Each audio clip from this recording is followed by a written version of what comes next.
Hello students, আমরা ফিরে এসেছি আবার একটা ক্লাসে। অন্য দিনের মতো আজও কয়েকটা প্রশ্ন উত্তর নিয়ে আমরা ডিসকাস করব। আমাদের ফার্স্ট প্রশ্ন আজকে যেটা থাকবে সেটা হচ্ছে Kumara Sambhavam describes the story of the birth of. Kumara Sambhavam Sanskrit সাহিত্যে যে কটা নাটকের কথা আমরা বলতে পারি তার মধ্যে নিঃসন্দেহে একটা অন্যতম নাটক হলো কুমার সম্ভবম। এই কুমার সম্ভবম নাটকে কার গল্প বর্ণিত হয়েছে? First option Kartikeya, second option Pradyumna, third option Abhimanyu এবং ফোর্থ অপশান সনত কুমার। এই চারটে অপশান দেওয়া রয়েছে এখানে। তার মধ্যে বলছে যে কুমার সম্ভব কালিদাসের লেখা বিখ্যাত নাটক। এই নাটকের এই কুমার সম্ভবমের মূল চরিত্র বা কাকে নিয়ে লেখা এই নাটকটা? কুমার শব্দটার অর্থ হলো কার্তিক।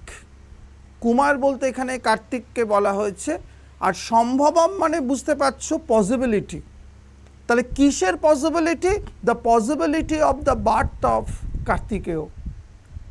গড কার্তিকেয়র জন্মের যে সম্ভাবনা, সেই ইতিহাসকে নিয়ে লিখেছিলেন কালিদাস এই বিখ্যাত নাটক কুমার সম্ভবম। কালিদাসের লেখা বিখ্যাত নাটক। দ্বিতীয় চন্দ্রগুপ্তের কন্টেম্পোরারি এই কালিদাস তোমরা জানো। এবং দ্বিতীয় চন্দ্রগুপ্ত এবং এই গুপ্ত যুগেই কিন্তু কার্তিকের রেফারেন্স আমরা পেলাম, কার্তিক পুজোর আমরা রেফারেন্স পেলাম। কুমারগুপ্ত ওয়ান কার্তিক পুজো শুরু করেছিলেন, ওয়ার্শিপ অফ কার্তিকেয় তিনি শুরু করেছিলেন। এবং কালিদাসের যে নাটকগুলো তোমরা সবাই জানো, নাটকগুলোর নাম সেগুলো আর বলছি না। একটা নাটকের নাম একটু ভালো করে রেখো, একটু আনকমন নাটকটা, কিন্তু এটা এসছিল পরীক্ষায়। সেটা হলো বিক্রম উর্বশীয়। বিক্রম উর্বশীয় বিক্রমাদিত্যকে নিয়ে লেখা, দ্বিতীয় চন্দ্রগুপ্ত বিক্রমাদিত্যকে নিয়ে লেখা, সেই লিজেন্ডারি বিক্রমাদিত্য, কিংবদন্তির বিক্রমাদিত্য, তাকে নিয়ে লেখা আর একটা বিখ্যাত নাটক বিক্রম উর্বশীয়। এই নাটকটা একটু আনকমন, কিন্তু এই নাটকটার নামও জেনে রাখতে হবে, পরীক্ষায় আসতে পারে বিক্রম উর্বশীয়। আর একটা জিনিস তোমাদের ছোট্ট করে বলে দিই, কালিদাস কিন্তু যে নাটকগুলো লিখেছিলেন ম্যাক্সিমাম নাটকের রচনা তিনি করেছিলেন উজ্জয়িনীতে বসে। এবং উজ্জয়িনী হয়ে উঠেছিল দ্বিতীয় চন্দ্রগুপ্ত এবং গুপ্তদের সময় একটা শিক্ষা সংস্কৃতির একটা মূল পীঠস্থান। এই জন্য উজ্জয়িনীকে অনেকে তুলনা করেছেন ভেনিসের সঙ্গে। প্রাচীন ভারতের ভেনিস বলেছেন উজ্জয়িনীকে। ভেনিস যেমন ইউরোপিয়ান নবজাগরণের একটা অন্যতম পীঠস্থান হয়ে উঠেছিল, ঠিক তেমনি আমরা দেখতে পাচ্ছি এই উজ্জয়িনী, শিপ্রা নদীর ধারে উজ্জয়িনী গুপ্ত যুগে ভারতবর্ষের নবজাগরণের একটা মূল পীঠস্থান হয়ে উঠেছিল। গুপ্ত যুগকে যে সুবর্ণ যুগ বলি, সেই সুবর্ণ যুগের কেন্দ্রবিন্দু আমরা বলতে পারি এই উজ্জয়িনীকে। এই উজ্জয়িনীতে বসেই উজ্জয়িন বলা হতো, এখন উজ্জয়িনী। এই উজ্জয়িনীতে বসেই কালিদাস লিখেছিলেন তার বিখ্যাত নাটক। তার বিখ্যাত নাটক তিনি লিখেছিলেন এখানেই। ম্যাক্সিমাম একটা নাটকের কথা একটু বলি, এক্সেপশন, সেটা হলো মেঘদূতম। মেঘদূতমটা লিখেছিলেন তিনি রামগিরি বলে একটা জায়গায় বসে। রামগিরি, এই রামগিরিতে বসে তিনি লিখেছিলেন তার বিখ্যাত নাটক মেঘদূতম। যে নাটক শুরু হচ্ছে সেই বিখ্যাত লাইন আষাঢ়স্য প্রথম দিবসে। আষাঢ়ের প্রথম দিনে মেঘের বর্ণনা দিয়ে শুরু হচ্ছে এই বিখ্যাত নাটক মেঘদূতম। এই মেঘদূত নাটকটা তিনি লিখেছিলেন রামগিরিতে বসে। এবং এটাও একটু মনে রাখতে হবে, এই রামগিরি জায়গাটা ছিল কিন্তু ভাকাটাকা বলে যে রাজবংশ রাজত্ব করত, গুপ্তদের কন্টেম্পোরারি। তোমরা জানো সেই ভাকাটাকা রাজবংশ মধ্যপ্রদেশের একটা রাজবংশ, যে ভাকাটাকা রাজবংশের সঙ্গে গুপ্তরা ম্যাট্রিমোনিয়াল অ্যালায়েন্স করেছিলেন। দ্বিতীয় চন্দ্রগুপ্ত তার মেয়েকে বিবাহ দিয়েছিলেন সেই রুদ্রসেনের সঙ্গে। এই বাকাটাকা বংশের রাজাকে বাকাটাকা বংশের রাজপুত্রের সঙ্গে বিবাহ হয়েছিল। সেই বাকাটাকা বংশের আন্ডারে ছিল এই রামগিরি, তাদের অধীনস্থ ছিল এই রামগিরি, যেখানে বসে কালিদাস লিখেছিলেন এই মেঘদূতম নাটকটা। সুতরাং এটা একটু মনে রাখতে হবে, এক্সেপশনাল ব্যাপার। রামগিরি যেটা বাকাটাক রাজবংশের আন্ডারে ছিল এই রামগিরি। আমরা নেক্সট কোয়েশ্চেনে আসবো, 2 নম্বর প্রশ্নে। Which Sikh Guru was given land by Akbar for construction of Harminder Sahib? Harminder Sahib যেটা পরবর্তীকালে গোল্ডেন টেম্পল নামে পরিচিত হলো, এই যে হরমিন্দর সাহিব বা গোল্ডেন টেম্পল এর জন্যে যে জমি, এই যে 400 বিঘা 500 বিঘা জমি আকবর দিয়েছিলেন কাকে এইটা তৈরি করার জন্য, যেখানে অমৃতসর শহর হলো, যেখানে গোল্ডেন টেম্পল হলো, এই পুরো জিনিসটাকে বলা হতো হরমিন্দর সাহিব। এই হরমিন্দর সাহিব তৈরি করার জন্য জমি দিয়েছিল আকবর কাকে না গুরু রামদাস। 4 নম্বর শিখ গুরু তোমরা জানো রামদাস, তাকে দেয়া হয়েছিল। অমৃতসর মন্দিরটা তৈরি করলেন সেই জমির ওপর গুরু অর্জুন দেব, 5 নম্বর গুরু। এবং এই অমৃতসর হয়ে উঠল কি না একেবারে মানে একটা ওপেন প্লেস ফর ওয়ার্শিপ, যেখানে সবাই আরাধনা করতে আসতে পারে, একটা সেকুলার প্লেস ফর ওয়ার্শিপিং হয়ে উঠেছিল এই গোল্ডেন টেম্পল। এবং এই গোল্ডেন টেম্পল যেটাকে স্বর্ণ মন্দির বলি, যে অমৃতসর শহরের ওপরে এটা, এই অমৃতসর শহরের সবচেয়ে বড় বৈশিষ্ট্য ছিল এই পুলটা, যেটা গোল্ডেন টেম্পলে আমরা দেখতে পাই। এই পুলটা শুদ্ধ জমিটা আকবর ডোনেট করেছিলেন রামদাসকে, এবং সেই অনুযায়ী শহরটার নাম হলো অমৃতসর, দ্য পুল অফ হানি, অমৃতের সরোবর। অমৃতসর বা অমৃতের সরোবর বা পুল অফ হানি বা পুল অফ নেকটার বলা হলো। অমৃতসর শহরের নাম হলো এই পুলটাকে কেন্দ্র করে বা এই সরোবরটাকে কেন্দ্র করে। সুতরাং এখানে আমরা উত্তর করব গুরু রামদাস, সি অপশানটা হবে 2 নম্বর প্রশ্নের উত্তর। নেক্সট প্রশ্নে আমরা আসব, which among the following is the oldest dynasty. এই 4টে ডাইনেস্টির মধ্যে ওল্ডেস্ট কোনটা? Maurya dynasty, Gupta dynasty, Kushan dynasty, Kanva dynasty. পরিষ্কার প্রশ্ন, কোনো জটিলতা নেই প্রশ্নের মধ্যে। নিঃসন্দেহে যে 4টে ডাইনেস্টির নাম দিয়েছে তার মধ্যে কান্ন হচ্ছে ওল্ডেস্ট। তোমরা জানো যে মৌর্যরা চলে যাওয়ার পর, মৌর্যদের পতনের পর সারা ভারতবর্ষটা ভেঙে টুকরো টুকরো হয়ে গেল। এবং এটাও জানো যে চন্দ্রগুপ্ত মৌর্যকে বলা হয়েছিল first historical empire of India. এবং ভারতে যে এম্পায়ার তৈরির চেষ্টা হয়েছিল, ভারতে 4বার এম্পায়ার তৈরি হয়েছিল, তার মধ্যে প্রথম পদ দেখিয়েছিল মৌর্যরা। মৌর্যদের পর গুপ্তরা, গুপ্তদের পর মুঘলরা, মুঘলদের পর ব্রিটিশরা ভারতে সারা ভারতকে নিয়ে একটা এম্পায়ার বানিয়েছিল। তো মৌর্যরা একটা বিশাল বড় সাম্রাজ্য বানিয়েছিল, ইন্ডিয়ান এম্পায়ার বানিয়েছিল। সেই মৌর্যরা চলে যাওয়ার পর সেই টোটাল ইন্ডিয়াটা ভেঙে টুকরো টুকরো হয়ে গেল এবং বিভিন্ন জায়গায় বিভিন্ন ডাইনেস্টি রুল করতে শুরু করলো, লোকাল ডাইনেস্টি। যেমন মগধে রুল করলো মৌর্যরা চলে যাওয়ার পর শুঙ্গ এবং কান্ন। মগধ মানে আমরা বুঝতে পারছি ইস্টার্ন পার্ট অফ ইন্ডিয়া, যেটা বিহারের মানে ভারতের পূর্ব দিকটা, ইস্টার্ন পার্ট অফ বেঙ্গল। সেই পাটনা এবং গয়া যে জায়গাটাকে আমরা এখন বলছি সেই মগধ, সেই মগধে রুল করলো শুঙ্গ এবং তারপর এই কান্ন ডাইনেস্টি রুল করলো। নেক্সট আমরা দেখতে পাচ্ছি উড়িষ্যা, এই অঞ্চলটায় রুল করলো চেদি ডাইনেস্টি। সেই ডাইনেস্টির বিখ্যাত রাজা ছিলেন খারবেল। উড়িষ্যা অঞ্চলটায়, কলিঙ্গ অঞ্চলটায় রুল করলো চেদি ডাইনেস্টি। নেক্সট আমরা দেখতে পাচ্ছি north western part of India, এই জায়গাটায় রুল করলো ইন্দো গ্রিকরা। উত্তর পশ্চিম সীমান্ত অঞ্চলে রুল করলো ইন্দো গ্রিকরা। আর ওয়েস্টার্ন পার্ট অফ ইন্ডিয়াতে রুল করলো কারা?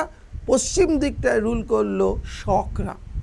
এইভাবে বিভিন্ন সারা এবং ডেকান পার্ট যেটা ছিল, দাক্ষিণাত্য যেটা, মহারাষ্ট্র যেটা, এই জায়গাটায় রুল করলো মেনলি সাতবাহন ডাইনেস্টি। তাহলে এইভাবে আমরা দেখতে পাচ্ছি মৌর্যরা চলে যাবার পর সারা ইন্ডিয়াটা ভেঙে গেল, বিভিন্ন রাজবংশের হাতে চলে গেল, এগুলো লোকাল ডাইনেস্টির হাতে। শুঙ্গ, কান্ন, চেদি, ইন্দো গ্রিক, শক এবং আমরা দেখতে পেলাম সাতবাহন। এদের মধ্যে পুরো ভারতটা ভাগ হয়ে গেল মৌর্যরা চলে যাওয়ার পর। তাহলে আমরা এখানে যে কোয়েশ্চেনটা দেওয়া হয়েছে সেটা আমরা বলতে পারি কান্ন ডাইনেস্টি। কান্ন ডাইনেস্টি হচ্ছে যতগুলো ডাইনেস্টি দেওয়া হয়েছে তার মধ্যে সবচেয়ে পুরনো dynasty Kanva dynasty. Oldest dynasty বলছে এর, ও ভেরি সরি, আমার একটা 1 মিনিট। মৌর্য, গুপ্ত, কুষাণ, কান্ন, তার মানে প্রথমেই আমরা বলতে পারি যে কটা দিয়েছে তার মধ্যে মৌর্যরাই সবচেয়ে পুরনো। মৌর্যদের পর আসবে কান্য, ইয়েস রাইট, মৌর্যদের পর আসবে কান্য, কান্যদের পর আসবে কুষাণ, কুষাণদের পর আসবে গুপ্ত। Is it clear? তাহলে প্রথম ওল্ডেস্ট ডাইনেস্টি যদি এই কটার মধ্যে তাহলে বলা যায়, তাহলে মৌর্য অবভিয়াসলি প্রথম, মৌর্যরা চলে যাবার পর এলো কান্য, কান্যদের পর এলো কুষাণ, কুষাণদের পর এলো গুপ্ত। তাহলে অ্যান্সার হবে এ। ওকে, আমরা নেক্সট কোয়েশ্চেন যাব। এবং কান্য বংশের ফাউন্ডার ছিলেন বাসুদেব কান্য এবং শেষ রাজা ছিলেন সুশর্মন বলে একজন। আমরা এই দুজন রাজার কথা পাই মেনলি, কান্যদের এই দুই রাজা। বাসুদেব কান্য হচ্ছে ফাউন্ডার এবং লাস্ট রুলার ছিলেন সুশর্মন বলে একজন। আমরা 4 নম্বর প্রশ্নে আসব। Under whose leadership was the Congress socialist party founded in 1934? একটা বহু আলোচিত প্রশ্ন, বহুবার পরীক্ষা এসছে, প্রিলিমসে এসছে, মেন্সে এসছে, বিভিন্ন পরীক্ষা এসছে কংগ্রেস সোশ্যালিস্ট পার্টি। এবং তোমরা এর উত্তর সবাই জানো, আচার্য নরেন্দ্র দেব এবং জয়প্রকাশ নারায়ণ তৈরি করেছিলেন। এই কোয়েশ্চেনটা থেকে দুটো প্রশ্ন খুব ভালো করে তৈরি করে রাখতে হবে। সেটা হচ্ছে, এবং এই দলটা তৈরি হয়েছিল আমরা জানি বম্বেতে তো মুম্বাইতে তৈরি হয়েছিল এই দলটা। এখন এই বিভিন্ন অর্গানাইজেশন কোথায় তৈরি হচ্ছে শহরগুলোর নাম চাইছে, সুতরাং এটা তৈরি হয়েছিল তোমার মুম্বাইতে। আর জেনে রাখতে হবে দুটো জিনিসের মধ্যে, একটা হলো এই পার্টিটা তৈরি হয়েছিল, এই পার্টিটা তৈরির পেছনে জওহরলাল নেহেরুর একটা ভূমিকা ছিল। জওহরলাল নেহেরুর অনুপ্রেরণায় এই পার্টিটা তৈরি হয়েছিল, কিন্তু তিনি কোনোদিন এই দলের সদস্য পদ নেননি বা এই দলের তিনি লিডার বা মেম্বার হননি। ইন্সপিরেশনটা দিয়েছিলেন, এই কোয়েশ্চেনটা বিশেষ প্রিলিমসে দিয়েছিল যে কে 4 জন লিডারের নাম দিয়ে বলেছিল, এদের মধ্যে কে কংগ্রেস সোশ্যালিস্ট পার্টি তৈরির পেছনে মূল অনুপ্রেরণাটা দিয়েছিলেন কিন্তু তিনি কোনোদিন মেম্বার হয়নি এই দলের। কে সেই ব্যক্তিত্ব? উত্তর এখানে জওহরলাল নেহেরু অবভিয়াসলি, যার অনুপ্রেরণা এখানে কাজ করেছিল এই দলটা তৈরি করার ক্ষেত্রে। এবং আর একটা জিনিস জেনে রাখতে হবে যে এই কংগ্রেস সমাজতান্ত্রিক দলের, মানে আমরা তাহলে বলতে পারি যে এটা কংগ্রেস থেকে বেরিয়ে গিয়েই দলটা তৈরি হয়নি, বরং কংগ্রেসের মধ্যেই এই দলটা তৈরি হয়েছিল।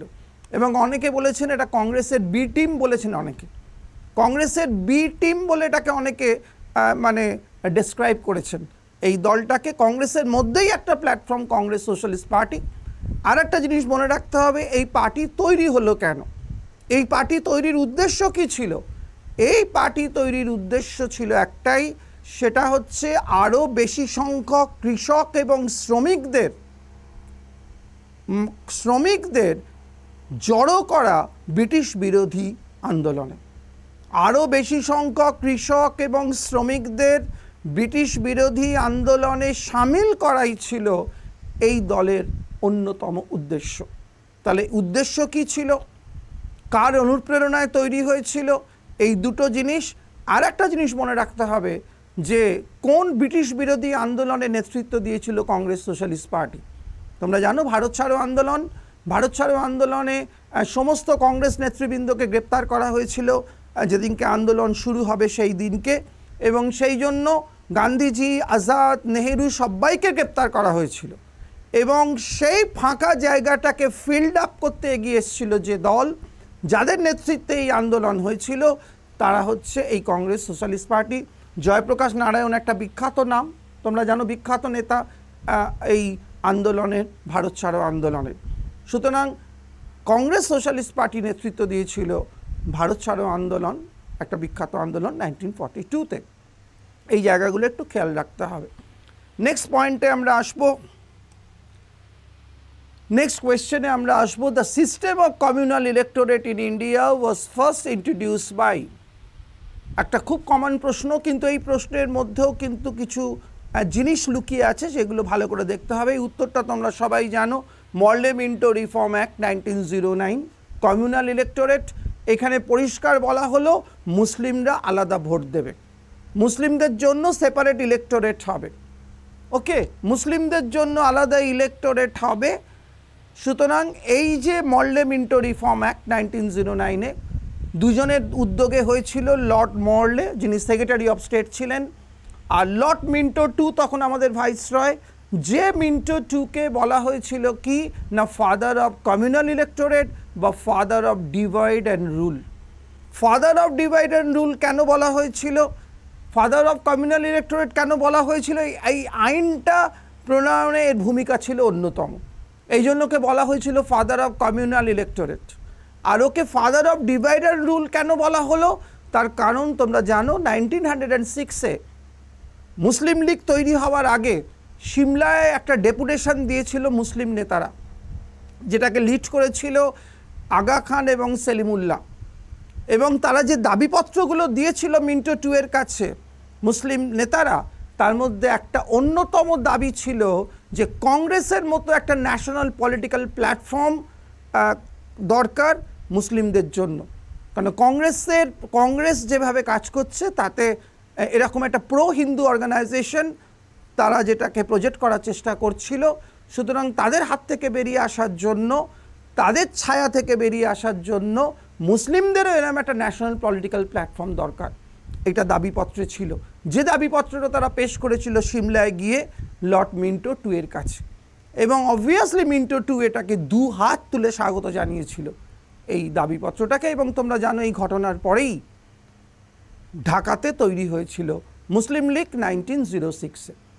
বিশেষ প্রশ্ন এসেছিল সিমলা ডেপুটেশনের নেতৃত্ব দিয়েছিল কে, এই সিমলা ডেপুটেশনের নেতৃত্ব দিয়েছিলেন আগা খান, এবং মুসলিম লীগ তৈরিতে এই সিমলা ডেপুটেশন বা সিমলা দৌত্য একটা গুরুত্বপূর্ণ ভূমিকা নিয়েছিল, এবং সেখানে মিন্টো টু এর একটা রোল ছিল। সেই জন্য এই সিমলা ডেপুটেশনের জন্য মিন্টো টুকে বলা হয় father of divide and rule, এবং এই মল্ডে মিন্টো রিফর্ম অ্যাক্টের জন্য তাকে বলা হয় কি না, তাকে বলা হয় ফাদার অফ কমিউনাল ইলেক্টোরেট। আমরা 6 নম্বর প্রশ্নে আসি। Question number 6, which governor general had entertained Ranjit Singh with great honor at Ropar? এদের মধ্যে কোন গভর্নর জেনারেল বেন্টিংকে আপ্যায়ন করেছিলেন, স্বাগত জানিয়েছিলেন, কোথায় না রোপারে। রোপারের নাম ছিল তখন রূপনগর। রোপার তোমরা জানো ইন্দাস ভ্যালি সিভিলাইজেশনের একটা বিখ্যাত, শতদ্রু নদীর ধারে একটা বিখ্যাত শহর রোপার। এই রোপারের আগের নাম ছিল রূপনগর। সেখানে দুজনের মধ্যে একটা আন্ডারস্ট্যান্ডিং হয়েছিল, একটা ট্রিটি হয়েছিল, যেটাকে বলা হয় ট্রিটি অব রূপনগর বা রোপারের সন্ধি 1831। 1831-এ বেন্টিং আপ্যায়ন করেছিল কাকে না রঞ্জিত সিংকে। আমরা একটা কথা আমাদের মনে রাখতে হবে, আমরা যদি অ্যাংলো শিখ রিলেশনটা পড়ি 1839 পর্যন্ত, তাহলে দেখব যে ইংরেজরা রঞ্জিত সিংয়ের সঙ্গে একটা কম্প্রোমাইজ করে চলার চেষ্টা করছে। ইংরেজদের নীতিটা কিন্তু যুদ্ধংদেহী নীতি নয় পাঞ্জাবের ক্ষেত্রে, তাদের ক্ষেত্রে নীতিটা হচ্ছে কি করে তার সঙ্গে একটা কম্প্রোমাইজ করা যায়, তার সঙ্গে একটা শান্তি স্থাপন করা যায়। আমরা বারবার সেই প্রমাণ পেয়েছি, এর আগেও আমরা প্রমাণ পেয়েছি 1809 অমৃতসরের সন্ধি, একটা মিউচুয়াল ফ্রেন্ডশিপ, একটা পারপিচুয়াল ফ্রেন্ডশিপ তৈরি হয়েছিল, এবং একটা আন্ডারস্ট্যান্ডিং তৈরি হয়েছিল রঞ্জিত সিংয়ের সঙ্গে চার্লস মেটকাফ, তখন লর্ড মিন্টো 1 ছিলেন গভর্নর জেনারেল 1809 যখন অমৃতসরের সন্ধি হচ্ছে। আবার 1831-এ দেখছি বেন্টিং তখন governor general, Lord William Bentinck 1828 থেকে 1835 অবধি তিনি রুল করেছিলেন। সুতরাং বেন্টিং যখন ক্ষমতায় আসছেন তখন 1831-এ এই সন্ধিটা স্বাক্ষরিত হচ্ছে। বুঝতে পারছো? তাহলে একটা কম্প্রোমাইজের ব্যাপার আমরা কিন্তু দেখতে পাচ্ছি। কেন ইংরেজরা এই ধরনের নীতি নিয়েছিল আপ টু 1839, বা রঞ্জিত সিং যতদিন জীবিত ছিলেন ততদিন ইংরেজরা এই ধরনের একটা নীতি নিয়েছিল কেন? একটা যুদ্ধ নীতি না নিয়ে একটা পলিসি অফ কম্প্রোমাইজ কেন? এটার উত্তরটা হচ্ছে একটাই, রঞ্জিত সিং যখন এখানে রুল করছে, বিশেষ করে 1815 পর্যন্ত, রঞ্জিত সিং 1839 অবধি রুল করেছিলেন, 1815 অবধি একটা ভয় ছিল ভারতবর্ষে, সেটা হলো ফ্রেঞ্চ অ্যাটাক।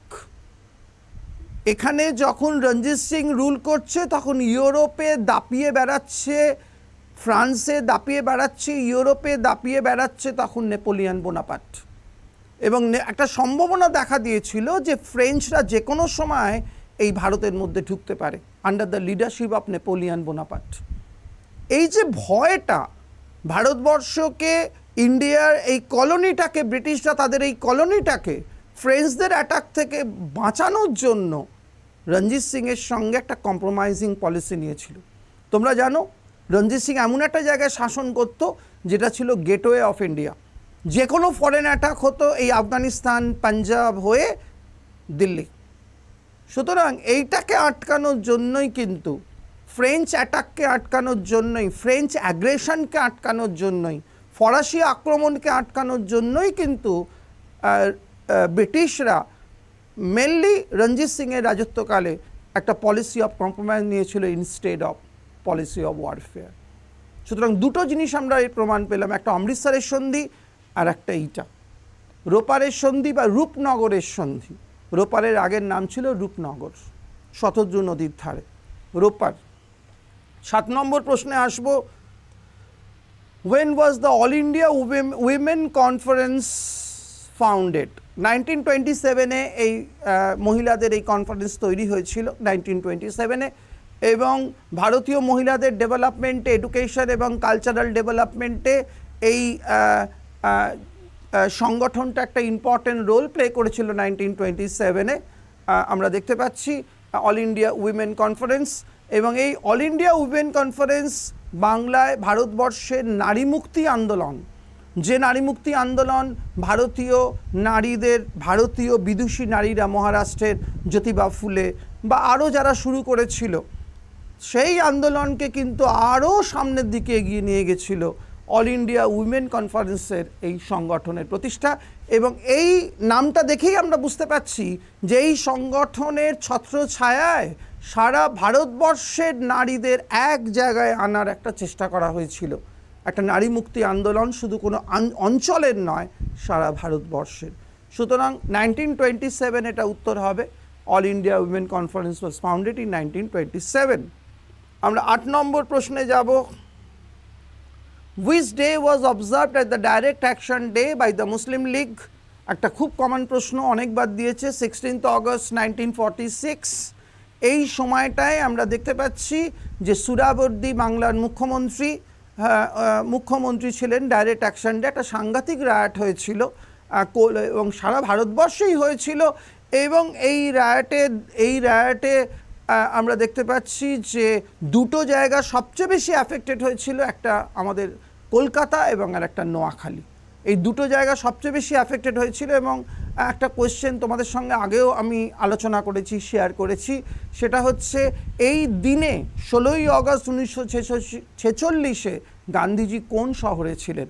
এই কোয়েশ্চেনটা আমরা আগেও আলোচনা করেছি। কলকাতায় ছিলেন, বেলেঘাটায় তিনি আমরণ অনশন করছিলেন এই দাঙ্গা থামানোর জন্য 1946-এ 16th অগস্ট। এই সময় তোমাদের মনে রাখতে হবে কে ভাইসরয়, কে মুখ্যমন্ত্রী, সেটা বলেছি আমরা।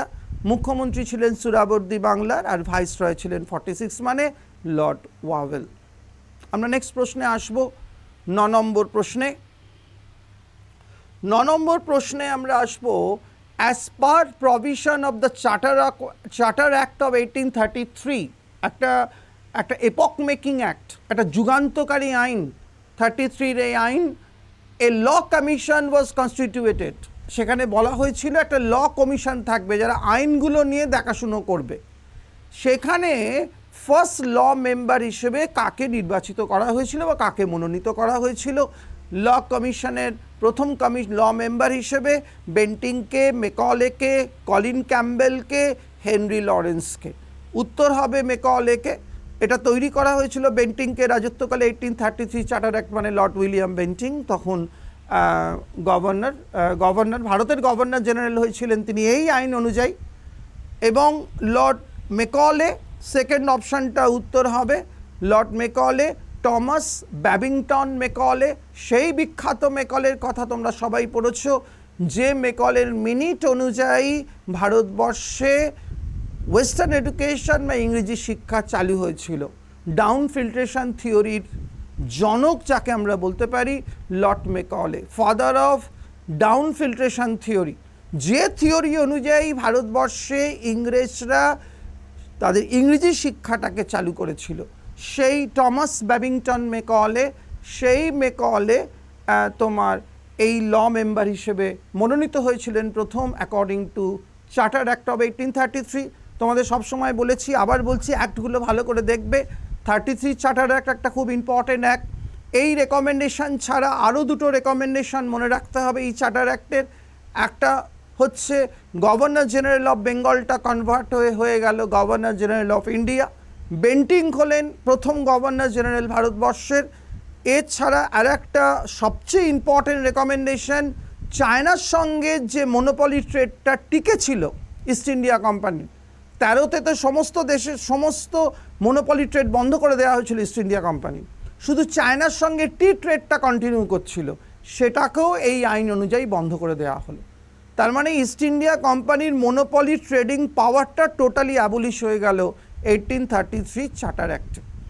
এবং আরেকটা কথা বলা হলো যে চাকরি পাওয়ার ক্ষেত্রে, সরকারি চাকরি পাওয়ার ক্ষেত্রে কাস্ট, ক্রিড এবং রিলিজিয়ান এটা কোনো ক্রাইটেরিয়া হবে না।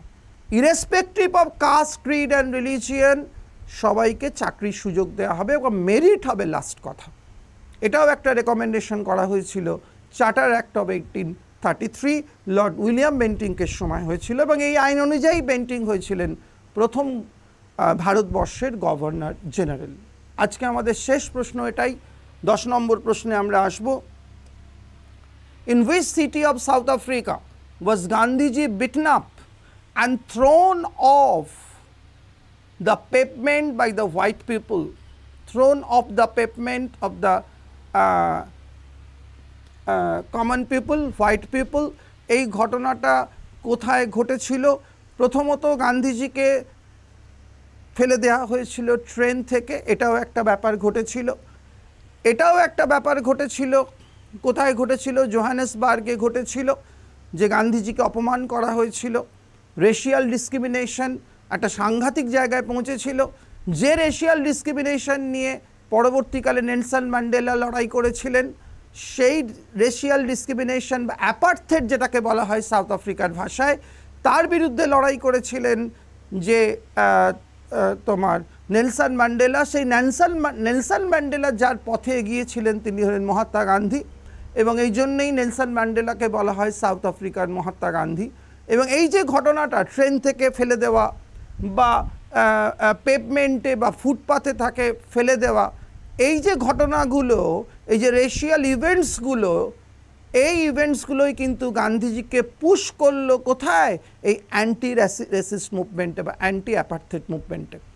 এবং সত্যাগ্রহ ইন সাউথ আফ্রিকা বলে যে বইটা লিখলেন গান্ধীজি, সেখানে আমরা এই ডিটেলসটা পেলাম। Mainly satyagraha in south Africa, গান্ধীজির যে বিখ্যাত বই, সেখানে তিনি লিখলেন যে সাউথ আফ্রিকা থেকে কিভাবে আমরা দেখতে পাচ্ছি গান্ধীজির আন্দোলন শুরু হলো। এবং এই বইটাই দেখাচ্ছে যে গান্ধীজি কিভাবে গান্ধীজি হলেন। গান্ধীজি কিন্তু গান্ধীজি হয়েছেন ভারতে নয়, সাউথ আফ্রিকাতে। ভারতবর্ষে এসে তার টোটাল ব্যাপারটার একটা ম্যাচুরিটি হয়েছে, কিন্তু গান্ধীজির যে সূত্রপাত আন্দোলনের, গান্ধীজির যে আদর্শবাদ, গান্ধীজির যে গান্ধীজি হয়ে ওঠা, এর বীজটা কিন্তু উপ্ত হয়েছিল বা প্ল্যান্ট হয়েছিল সাউথ আফ্রিকাতে এই আন্দোলনগুলোর মধ্যে। এবং সাউথ আফ্রিকায় এই আন্দোলনে আসার পেছনে কিন্তু রয়েছে মেনলি দুটো ঘটনা। একটা হলো ট্রেন থেকে ফেলে দেওয়া গান্ধীজিকে 1893 ঘটনা, এবং তারপরে এই যে ঘটনাটা নিয়ে আমরা আলোচনা করলাম সেই ঘটনাটা। সুতরাং আজকে এটাই আমাদের শেষ প্রশ্ন। আমরা অ্যাকচুয়ালি এই ছোট ছোট প্রশ্নগুলোর মধ্যে দিয়ে আমরা একটা বৃহত্তর জায়গায় যাবার চেষ্টা করছি, আমরা একটা প্র্যাকটিস সেশনের মধ্যে আসার চেষ্টা করছি, যাতে করে অল্প অল্প প্রশ্নের মধ্য দিয়ে আমরা অনেকগুলো চ্যাপ্টার বা অনেকগুলো কোয়েশ্চেনের এক্সপোজারে আসতে পারি। এই যে আমরা 10টা প্রশ্ন আজকে আলোচনা করলাম, এই 10টা প্রশ্নের ব্যাকগ্রাউন্ডে কিন্তু আমরা পেলাম আরও অনেক প্রশ্ন, সেগুলো তোমাদের উপকারে আসবে পরীক্ষায়। আমরা আবার মিট করব, আবার অন্য নতুন কোনো ক্লাসে। ভালো করে পড়াশুনো করো, সাফল্য আসবেই। আজকে এই পর্যন্তই, আবার অন্য ক্লাসে দেখা হবে।